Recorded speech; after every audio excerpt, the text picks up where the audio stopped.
आज के इस महत्वपूर्ण कार्यक्रम में मैं आपसे चर्चा करूंगा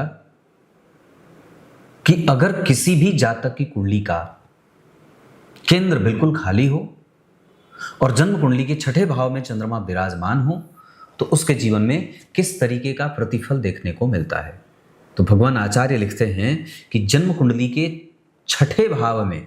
चंद्रमा, अब पहले यहां से चंद्रमा के बारे में चर्चा कर लेते हैं कि जन्म कुंडली के छठे भाव के जो चंद्रमा होते हैं, अगर वो पक्ष के बल से कमजोर हों, है ना, तो उस जातक के जीवन में शारीरिक विकास अवरुद्ध होता है। इस अवस्था से पार पाने के लिए व्यक्ति को, और दूसरा, ये चंद्रमा जब छठे भाव पे होते हैं या किसी पापग्रह से केंद्र में हो, तो पापग्रह से चौथे 10वें बैठे हैं शनि, तो कहने का अर्थ होगा कि उस चंद्रमा के ऊपर अगर किसी पापग्रह की दृष्टि पड़ जाती हो तो ऐसे जातकों का पाचन तंत्र भी कमजोर होता है और शरीर को पौष्टिक आहारों की कमी, उसका इम्यून कमजोर होते देखा जाता है। ये पहली बात है। चाहे तमाम प्रकार की परेशानियां क्यों ना बन जाए जीवन में, पर फिर भी छठे भाव के चंद्रमा व्यक्ति को साहसी, निर्भीक, निडर और अतुल पराक्रमी तो बना ही देते हैं। हाँ, अगर पापग्रह बन रहे हैं, जैसे कि इस कुंडली में भी चंद्रमा पापग्रह बनेंगे, शुक्ल पक्ष के द्वितीय तिथि के चंद्रमा हैं, इस वजह से यहां पे चंद्रमा का पक्ष कमजोर होगा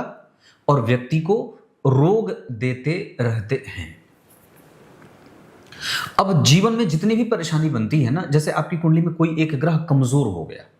कोई एक ग्रह कमजोर हो गया, और अगर कुंडली का केंद्र बल कमजोर है, लग्न का मान कमजोर है, लग्नेश कमजोर है, तो या जन्म कुंडली में जब खराब ग्रह एक्टिव हो जाए, शनि मंगल राहु केतु या मारक ग्रह,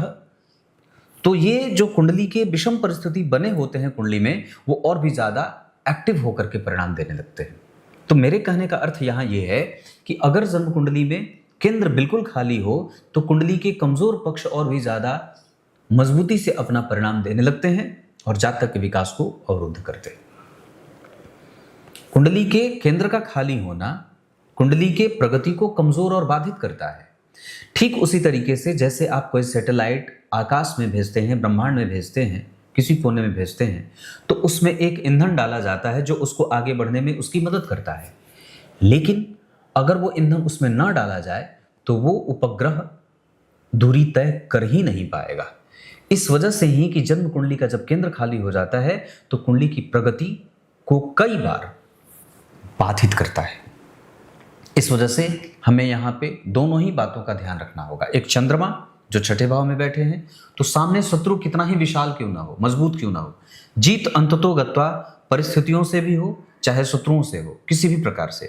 जातक की ही होगी, क्योंकि छठे भाव के चंद्रमा व्यक्ति को हारने वाला नहीं बनाते। लेकिन हाँ, शत्रुता और जीवन में विषम परिस्थिति बनी रहती है। इस वजह से